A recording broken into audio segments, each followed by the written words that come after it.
Hello guys, so 2023 is already here, so wish you a very happy new year to all of you.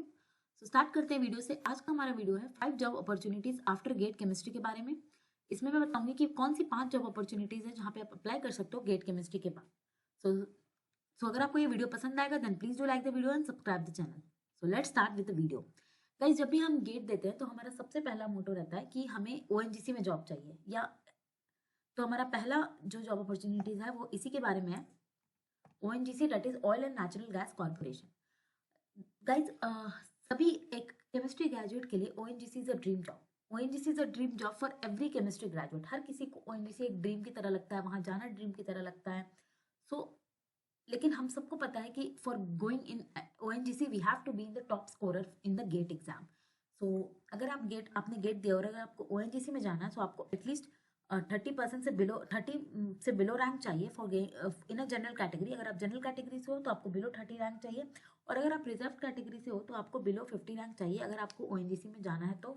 और अगर आपको उससे interview call भी चाहिए तो एटलीस्ट आपको 40 रैंक से बिलो तो चाहिए for a general category student, and for reserve category it is below 50 rank. So guys, अगर आप इसकी वैकेंसी की बात करोगे तो लगभग 30 वैकेंसीज रहती है, ओवरऑल टोटल 30 to 35 वैकेंसीज। और अभी तो ये 1-2 साल में कोविड की वजह से वैकेंसी नहीं निकाली थी, बट 2023 में इसकी वैकेंसीज है। तो अगर आप गेट के लिए प्रिपेयर करो, अगर आप ONGC प्रिपेयर करो तो इस बार आपके लिए अच्छी अपॉर्चुनिटीज है, because ONGC have already announce that they will be recruiting candidate after GATE chemistry 2023। But अगर आपको ONGC में जाना है, आपने ONGC का सपना देखा है, आपको जाना है, तो मैं यही करूँगी टारगेट कि आप अच्छे से गेट का एग्जाम लिखे, try to be in the top scorer and ताकि, और अगर आप दूसरे एग्जाम पे जैसे JRF हो गई उसको अभी छोड़ के आप अभी ONGC पे ही अगर आप गेट पे ही फोकस करें, क्योंकि अगर आपको ONGC में जाना है तो you have to be in the top scorer. So please do prepare for GATE exam very well. दूसरी है IOCL NTPC। गाइस, मुझे ये जॉब उन लोगों के लिए बहुत अच्छी लगती है जो करेंटली इंडस्ट्री में, जो अभी प्राइवेट ऑर्गेनाइजेशन में काम करे आफ्टर देयर MSc, तो उनके लिए ये बहुत अच्छी जॉब है, because IOCL and NTPC both require work experience. IOCL में 2 साल का वर्क एक्स चाहिए और NTPC में 3 years का वर्क एक्सपीरियंस चाहिए। The work experience they required is of mainly research experience. मतलब अगर आप IOCL में जाओगे तो आपको वो 2 साल का एक्सपीरियंस मांगेंगे इन द रिसर्च ऑर्गेनाइजेशन, किसी इंडस्ट्री में, R&D QA QC में, और सिमिलरली NTPC 3 साल का वर्क एक्सपीरियंस मांगती है। सो जो लोग भी प्रेजेंटली इंडस्ट्री में काम कर रहे हैं उनके लिए एक बहुत अच्छी अपॉर्चुनिटीज है to move their career from private organisation to a government organisation. तो इसका एक डिमेरिट ये है कि इनकी वैकेंसीज हर साल नहीं आती। मतलब अगर आपने आज दिया तो ऐसा नहीं है कि अगर आप इस बार का प्रिपेयर करो तो इसकी वैकेंसी आएगी ही आएगी। तो for that sense it I find it a demerit, क्योंकि एक स्टेबिलिटी नहीं है। मतलब मैं ऐसा नहीं कह सकता कि मैंने गेट का एग्जाम दिया तो मुझे एक वही है कि इंडस्ट्री का मुझे IOCL में अपॉर्चुनिटी मिल जाएगी अगर मेरा एग्जाम अच्छा गया, क्योंकि पता नहीं अगर मेरा एग्जाम अच्छा गया, इनकी वैकेंसी ही नहीं निकली तो मैंने अप्लाई नहीं किया। अब फिर जब इनकी वैकेंसी निकलेगी तो ये उस साल का रिसेंट ईयर गेट मांगते हैं। अगर इनकी वैकेंसी 2023 में निकलेगी तो ये 2023 का गेट लेंगे, तो ये प्रेजेंट ईयर का गेट लेते हैं। तो यही एक डिमेरिट है कि इनकी वैकेंसीज की गारंटी नहीं है, कोई गारंटी नहीं है कि हर साल वैकेंसी आएगी।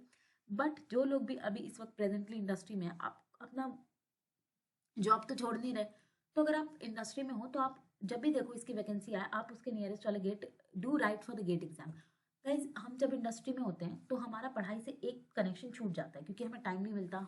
We don't get the time to be in the job to study there.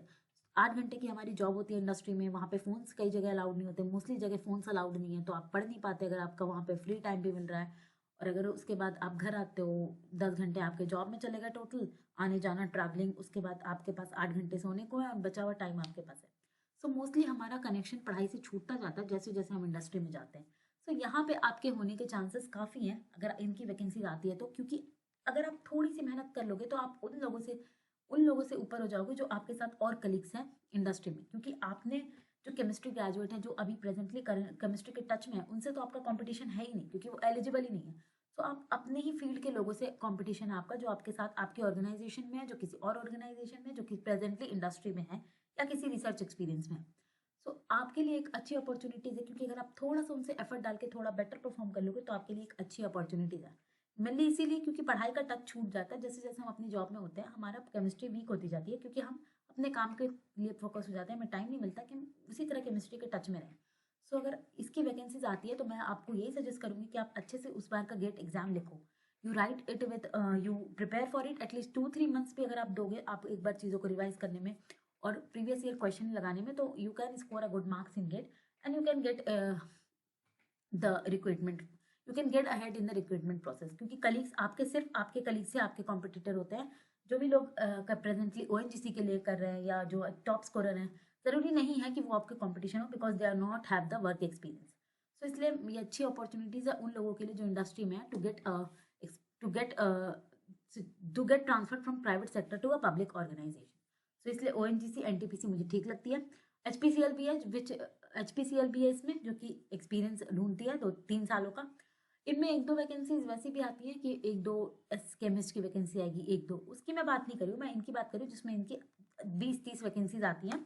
अभी आईओसीएल में भी 2019 में निकाला था अपनी लास्ट वैकेंसी, कोविड की वजह से उनका नहीं आ रहा अभी 2 साल से, बट उन्होंने 2019 में निकाला था that they will recruit through GATE chemistry. Interview shortlisting वो गेट केमिस्ट्री पे ही करते हैं, इनका खुद का भी एग्जाम होता है, बट अगर आप गेट में अच्छा स्कोर कर रहे हो, फिर वो गेट के स्कोर के बेसिस पे आपको इंटरव्यू के लिए रिक्रूट करेंगे। तो यहाँ पे ये प्रॉफिट होता है कि जो भी टॉप स्कोरर होते हैं जो ओएनजीसी में चले गए, वो आपके कॉम्पिटिटर है ही नहीं, because they don't have the work experience. तो आपके लिए एक अच्छी अपॉर्चुनिटीज है। सो अगर ऐसी वैकेंसी निकले, then please do write the GATE exam by preparing, अच्छे से प्रिपेयर करके फिर आप गेट दीजिएगा, जितना भी आपको टाइम मिले। आप 2-3 घंटे का कोई लेक्चर देख के, या मतलब एक कंसिस्टेंसी बना के 2-3 घंटे हर रोज देख के किसी इंस्टीट्यूट का गेट का पैकेज लेके और आप प्रीवियस ईयर सॉल्व करके, मुझे लगता है आप 3 महीनों में अच्छा प्रिपेयर कर लोगे फॉर दिस एग्जाम, अगर आप एक कंसिस्टेंसी दे रहे हो तो। So please do write for that exam if you are in the industry presently. तीसरी है बार्क हमें पता है, भाभा एटॉमिक रिसर्च कॉर्पोरेशन।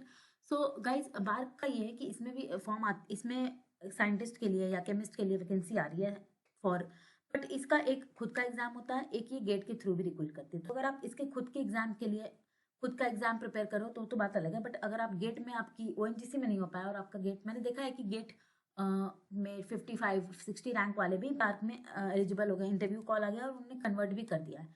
तो बार्क अगर आपका ओएनजीसी में नहीं हो पा रहा है, फिर देन यू कैन ट्राई, अगर आपकी अच्छी रैंक है और आपका ओएनजीसी में नहीं मिला, तो आप फिर बार्क के लिए अप्लाई करो, क्योंकि बार्क में एक इंटरव्यू बहुत मैटर करती है। अगर आपका रैंक 30 भी है और किसी का रैंक 60 है, फिर भी ये डिपेंड करता है कि इंटरव्यू कैसा रहा है और उसके बेसिस पे ही आप शॉर्टलिस्ट हो गए। सो बहुत ये मैंने देखा है बार्क में कि किसी का कोई अगर बेस्ड ऑन गेट मेरिट कोई टॉप पे भी है, वो भी सेलेक्ट नहीं हुआ है, वो कोई लास्ट में भी है, बेस्ड ऑन गेट मेरिट वो इंटरव्यू के वजह से सेलेक्ट हो गया है। सो बार्क एक अपॉर्चुनिटी है for those who are not getting ONGC, they can apply for BARC. चौथी है रिसर्च असिस्टेंट।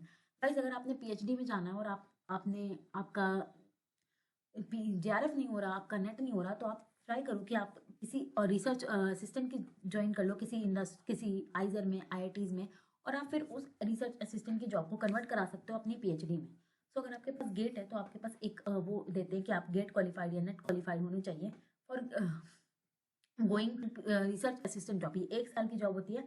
जॉब क्या, एक तरह की रिसर्च वर्क होता है, जो भी आप किसी आईआईटी में, आइजर में, आप उनके लैब में जो कोई भी बच्चे होंगे उस गाइड के अंदर, वो आप एज असिस्टेंट आप उस बच्चे के काम करोगे। मतलब मान लो कि मैं इस टीचर के अंडर काम कर रही हूँ, तो उन्होंने बाहर से एक और रिसर्च असिस्टेंट हायर किया ताकि वो काम में हेल्प करा, so that the research work is completed early. So अगर आपका वहाँ पे आप रिसर्च असिस्टेंट की तरह एंट्री लेते हो किसी आईआईटी में, आइजर में, सो एक एडवांटेज ये हो जाता है कि फिर अगर आपके पास गेट क्वालिफाइड है, तो आपकी ये रिसर्च असिस्टेंट की जॉब कन्वर्ट हो जाती है पीएचडी में। बिकॉज हर कोई टीचर चाहता है कि उसने जिस बच्चे को पहले से ले लिया, जिसे सब कुछ बता दिया है, जिसके रिसर्च एक्सपीरियंस का पता चल गया, वहाँ के आप इंस्टीट्यूट से फ्रेंडली हो जाते हो, वहाँ के लैब से फ्रेंडली हो जाते हो, लैबमेट से फ्रेंडली हो जाते हो, तो वो आपको ही रखना चाहते हैं, बिसाइड कि वो किसी और को रिक्रूट करे, फिर किसी नए बंदे को बुलाए और उनको रखे। सो अगर आपको पीएचडी में जाना है और आपका जेआरएफ क्रैक नहीं हो रहा है या आपको इंस्टीट्यूट में मौका नहीं मिल रहा है, then try applying for the research assistant job after GATE. और इससे क्या होगा कि ये इसकी वैकेंसीज ऑलमोस्ट हर महीने निकलती है किसी ना किसी इंस्टीट्यूट की, कभी आइजर की, कभी आईआईटी की, कभी किसी सेंट्रली फंडेड इंस्टीट्यूट की। तो उस केस में अगर आपको पीएचडी करनी है तो ये एक बहुत अच्छी जॉब है to get entry into the your colleges. So अगर आप देखिए आपको किसकी प्रोफाइल अच्छी लग रही है, उस टीचर की जिसने भी रिसर्च असिस्टेंट का पोस्ट निकाला, और अगर आपके पास गेट है तो फिर फर्दर आप इस तरह से पीएचडी में एंटर कर सकते हैं। तो इस केस में आपके लिए अच्छी जॉब है अगर आपको फर्दर फ्यूचर में पीएचडी करनी है और आपको नहीं मिल पा रही है तो। 5वीं है कोचिंग। अगर आपके पास गेट का है, गेट क्वालिफाइड है, आपके पास अच्छी रैंक है, तो फिर आप अपने एमएससी के बाद किसी कोचिंग इंस्टीट्यूट में जा सकते हैं जेई के लिए, जो जेई को पढ़ाती हो, नीट को पढ़ाती हो, या फिर जैम को, गेट को, इनको पढ़ाती हो, नेट को, इनमें आप जा सकते हैं। तो अगर आपके पास एक गेट क्वालिफिकेशन आएगी, अच्छी रैंक आएगी, तो आपके पास एक एडवांटेज है, गेट सेलेक्टेड इनिशियली। इनिशियल जो प्रीलिमिनरी वो शॉर्टलिस्टिंग करते हैं, that is based on the profile mostly. तो अगर आपके पास अच्छी रैंक है तो आप उस इनिशियल इंटरव्यू में, आप इनिशियल शॉर्टलिस्टिंग में आप सेलेक्ट हो गए।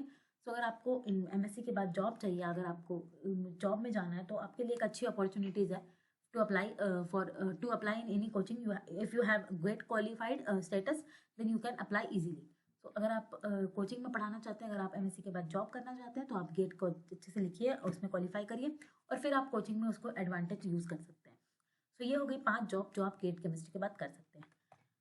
अब क्या हमें पीएचडी करनी चाहिए गेट के बाद? गाइज अगर आपने पीएचडी करनी है, तो मैं सबसे पहले आपको यही सजेस्ट करूंगी कि do write for JRF exam well. CSR JRF को आप अच्छे से लिखिए और आप उसी पे अपना फोकस करिए।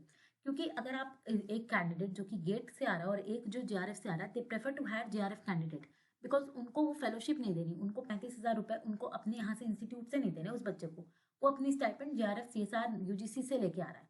सो अगर उनको 2 बच्चे मिलते हैं और they try to recruit, they preferably recruit JRF candidate. So अगर आप ये सोचोगे कि मेरी गेट में मैं गेट क्वालिफाई कर लेता हूँ, पीएचडी अप्लाई करूंगा, तो I think you have a disadvantage over JRF candidate.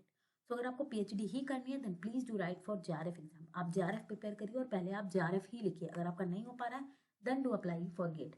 और मुझे लगता है कि JRF is a more easier exam than GATE. JRF score करना ज़्यादा है क्योंकि वहाँ पे चॉइसेस होती हैं, आप 2 प्रिपेयर करके जाओ, एक छोड़ भी दोगे तो भी क्वेश्चन चॉइसेस है, तो वहाँ पे ज़्यादा आपको अपॉर्चुनिटी मिलती है प्रिपेयर करने की। सो इसलिए अगर आपको पीएचडी करनी है, आपको पहले जेआरएफ ही लिखना चाहिए। अगर आपकी एज 28 अबव हो गई है, अगर आप जेआरएफ के लिए एलिजिबल नहीं है, आपकी एज 28 प्लस है, तो उस केस में आप फिर गेट लिखिए ताकि आपको पीएचडी मिल जाए।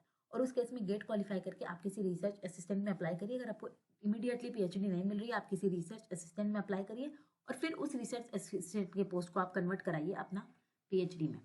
सो अगर आपको पीएचडी करनी है, आई विल सजेस्ट कि आप पहले जेआरएफ कीजिए। अगर आप एलिजिबल है, आपको एज 28 से कम है, तो आप पहले जेआरएफ लिखिए, उसी पे फोकस करिए। Then don't write GATE exam also. अगर क्योंकि आपका पीएचडी मोटो है, तो please focus on only JRF. उसके बाद अगर आपकी एज ज़्यादा है, आप गेट लिखिए। अगर आपको पीएचडी मिलती है ठीक है, नहीं मिलती है, आप रिसर्च असिस्टेंट अप्लाई कर सकते हैं, उसमें जा सकते हैं और फिर उसके बाद आप उसको कन्वर्ट करा लीजिए।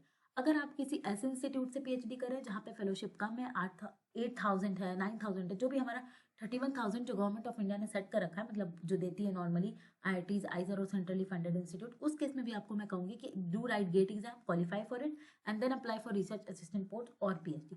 बिकॉज गाइज मुझे लगता है कि जहाँ पे स्टाइपेंड कम है, जहाँ पे रिसर्च एक्सपीरियंस अच्छा नहीं है, वहाँ पे 5 साल वेस्ट करने से बेटर है कि आप गेट दीजिए, गेट के लिए अच्छे से प्रिपेयर करिए और फिर अगर आपकी एज निकल चुकी है तो आप गेट दीजिए, गेट के लिए अच्छे से प्रिपेयर करिए और फिर रिसर्च असिस्टेंट की जॉब लीजिए, या फिर आप सीधा पीएचडी मिले तो सीधा पीएचडी लीजिए, या फिर रिसर्च असिस्टेंट की जॉब लेके किसी आईआईटीज आइजर में अप्लाई करिए।